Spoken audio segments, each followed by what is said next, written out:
एक नगर में दो भाई राजू और दीपू नगर के एक गैराज में मैकेनिक का काम करते थे। दोनों बहुत मेहनती थे। एक दिन गैराज में काम करते हुए भाई मैं सोच रहा था अगर हम ऐसे ही काम करते रहे तो एक दिन अपना एक गैराज खोल लेंगे और फिर जल्दी ही दूसरा और फिर तीसरा और जल्दी ही हर शहर में अपना एक गैराज होगा। ये कहने के बाद दोनों राजू और दीपू अपना काम बंद करके मुस्कुराते हुए ऊपर की ओर देखते हुए अपने ख्यालों में खो जाते हैं। सपने में राजू और दीपू अपने नए गैराज के उद्घाटन की रिबन काट रहे हैं।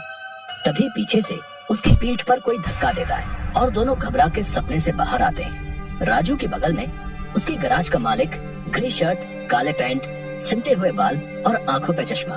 तुम दोनों से एक काम सही से नहीं होता। कल एक गाड़ी तुम लोगों ने बना के दी थी। ग्राहक का फोन आया था, उनकी गाड़ी से धुआं निकल रहा है और रास्ते में बंद हो गई है। ये 1 महीने में तुम्हारी 8वीं शिकायत है। मैं तुम दोनों को अभी काम से निकालता हूँ। निकल जाओ मेरे गैराज से। मालिक, पर यह भी तो हो सकता है उसकी गाड़ी खराब हो। हमने तो ठीक से ही काम किया था। खराब गाड़ियों को ठीक करना ही हमारा काम है। निकल जाओ यहाँ से। और मालिक दोनों को धक्के मार के बाहर निकाल देता है। राजू और दीपू अपने छोटे से कमरे की बिस्तर पर हैं। सामने की दीवार पर विष्णु भगवान की तस्वीर टंगी है। दीपू राजू से, भाई हम हर जगह मन लगा के काम करते हैं, फिर भी हमें हर जगह से निकाल दिया जाता है। किसी को हमारी कद्र ही नहीं। हाँ भाई, यहाँ किसी को हमारी कद्र नहीं है। चल किसी दूसरी जगह जाते हैं, वहाँ शायद हमारी कीमत हो। भाई अब पर हम वहाँ करेंगे क्या? याद है माँ कहती थी कि भगवान का नाम लेने से सब मिल जाता है। हाँ चल सामान बांध, अब हम यही करेंगे। भगवान का नाम लेंगे और पैसे कमाएंगे। वो कैसे? अरे हम बाबा बन के लोगों को ज्ञान देंगे और उनसे पैसे लेंगे। वो तो ठीक है, पर हम लोगों को क्या ज्ञान देंगे? अरे वही जो माँ हमें देती थी। तू ज्यादा सवाल मत कर, सामान बांध। हम राजा सूर्यदेव के चंपक नगर जा रहे हैं। चंपक नगर में राजू और दीपू गेरुए धोती और गेरुई शॉल में, कंधे तक बाल, गले में रुद्राक्ष की माला, पैरों में खड़ाऊ, कंधे पे लटकी मटमैली गठरी, कलाइयों में बंधी रुद्राक्ष की माला, एक बड़े बरगद के पेड़ के नीचे बने चबूतरे के सामने। ये राजा सूर्यदेव का चंपक नगर है। हम यहीं से शुरू करेंगे। दीपू सुन, आज से तेरा नाम दीपू नहीं दीपेश्वर है, समझा? और मैं एक सिद्ध योगी। मैं यहाँ बैठता हूँ और ध्यान करता हूँ। तू नगर में जाके ये खबर फैला कि एक सिद्ध योगी आए हैं जो हर समस्या का हल देते हैं। ठीक है, अब मैं जाता हूँ।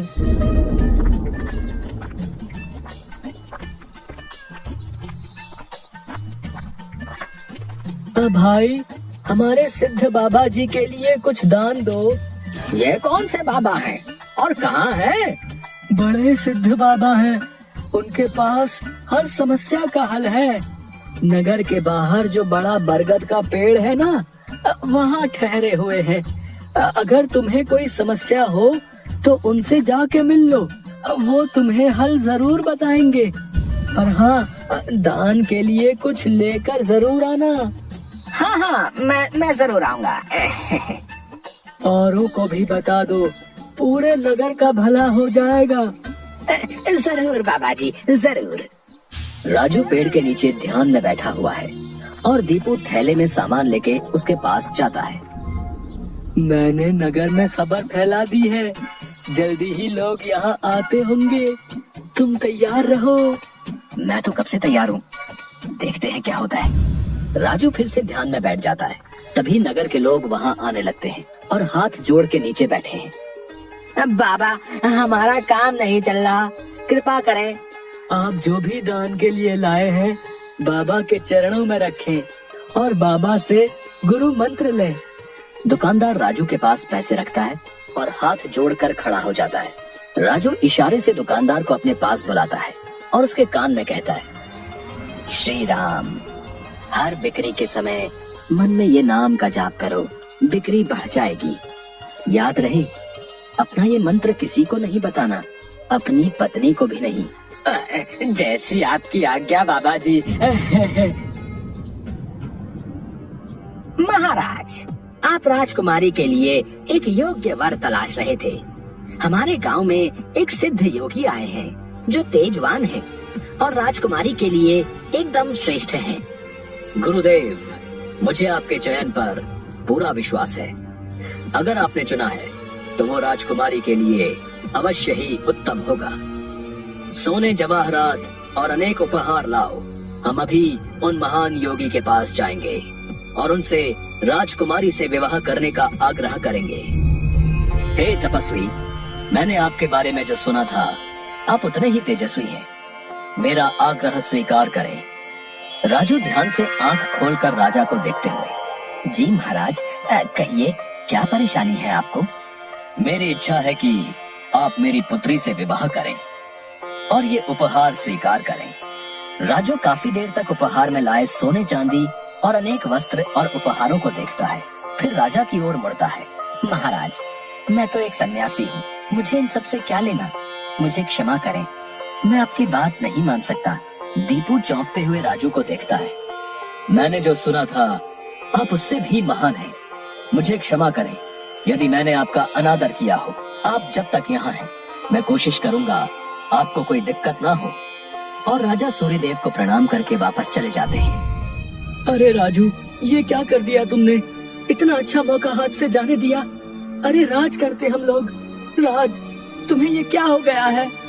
मैं यही सोच रहा था, लेकिन फिर मैंने सोचा कि इतने दिनों से ईश्वर का नाम लेते लेते इतना तो समझ आ गया है कि ईश्वर के नाम अमृत में ऐसा क्या है जो मीरा सारा राजसी ठाट छोड़कर वैरागन बन गई। क्यों प्रहलाद ने अपने पिता की इतनी यातनाएं सही? मुझे भी राम नाम का धन मिल गया है जिसके आगे इस दुनिया का सारा धन फीका है। मुझे ये सब नहीं पता। हम यहाँ पैसे कमाने आए थे, ना कि साधु बनने। मैं चला, मैं अकेले ही सब संभाल लूंगा। तुम्हें जो ठीक लगे करो, पर अगर किसी मुसीबत में फंस जाओ, पूरी श्रद्धा से ईश्वर का नाम लेना, तुम्हारी मुसीबत दूर हो जाएगी। तुम्हारा दिमाग खराब हो गया है। इतनी आसानी से मुसीबत दूर होती तो सभी खुश होते। राजू बस उसे देखकर मुस्कुराता है और ध्यान में बैठ जाता है। दीपू अपनी पोटली उठा के गाँव में चल देता है। क्यों भाई, कैसा चल रहा है? हाँ भाई, सब बढ़िया है और अब घर में सुख शांति भी है। ये भी बेवकूफ बन गया। राजू है तो चालाक। उसने ऐसी युक्ति की कि कोई उस पर सवाल नहीं उठा सकता। कुछ राशन दान करो। जरूर। दुकानदार राजू के थैले में चावल डालने जाता है। तभी दीपू, ये क्या दे रहे हो? इतनी मिठाइयाँ और मेवे तुम्हारी दुकान में है और तुम ये कच्चे चावल दे रहे हो? इनमें से कुछ दो। पर बाबा तो ये सब नहीं कहते। तुम्हें क्या करना है? जितना कह रहा हूँ वो करो। दीपू आगे जाता है और जोहरी की दुकान में दुकानदार से, और भाई जोहरी, कैसी चल रही है दुकानदारी? बाबा की कृपा से सब बढ़िया चल रहा है। कहिए क्या सेवा करूं? बाबा के लिए कुछ दान दो। इससे पहले कि इन्हें मेरी असलियत पता चले, इनसे तगड़ा दान लेके गांव से गायब हो जाऊंगा। फिर ये लोग राजू के पीछे पड़ेंगे तो उसे समझ आएगा। बाबा के लिए कुछ दान दो। जौहरी पैसे निकाल कर देने लगता है। अरे ये क्या भीख दे रहे हो? बाबा की कृपा से तुम्हारी दुकान चल रही है। इतने सारे जवाहरात हैं, इनमें से दो, कुछ कीमती सा। जितना दोगे उससे ज्यादा मिलेगा। ये बाबा को क्या हो गया है? कोई नहीं, बाबा को देने से मेरा क्या घटेगा। जौहरी एक सोने की हार दीपू को दे देता है। ये लीजिए बाबा। अच्छा धन बटोर लिया है मैंने। इससे काफी दिनों तक काम चल जाएगा। बड़ी भूख लग गई है, कुछ मिठाइयाँ खा लूं। दीपू एक पेड़ के नीचे बैठ के मिठाइयाँ खाने लगता है। तभी वहाँ 4 डाकू चेहरे पे नकाब, काले कपड़े और हाथ में छुरी लेकर आ जाते हैं। जो कुछ भी है वो हमें दे दो, नहीं तो हम तुम्हें मार डालेंगे। दीपू डर से अपनी पोटली उन्हें दे देता है। तभी डाकुओं के सरदार का नकाब खुल जाता है। दीपू उसे देख लेता है। अब तुझे मरना होगा क्योंकि तूने मेरा चेहरा देख लिया है। हे भगवान, ये क्या हो रहा है? कैसे बचूं इनसे?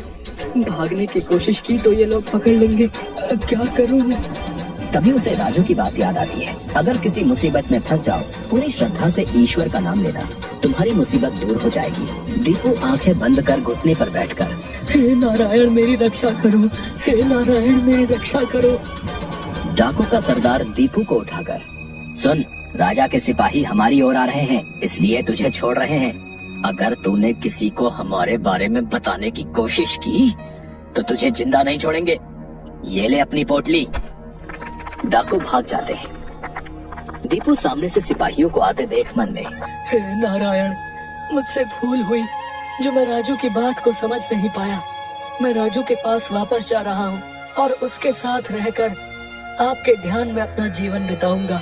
मुझे माफ कर दो राजू, मैं ईश्वर के नाम की महिमा को नहीं समझ पाया, पर अब मैं समझ गया हूँ और तुम्हारे साथ ईश्वर के नाम का धन कमाना चाहता हूँ।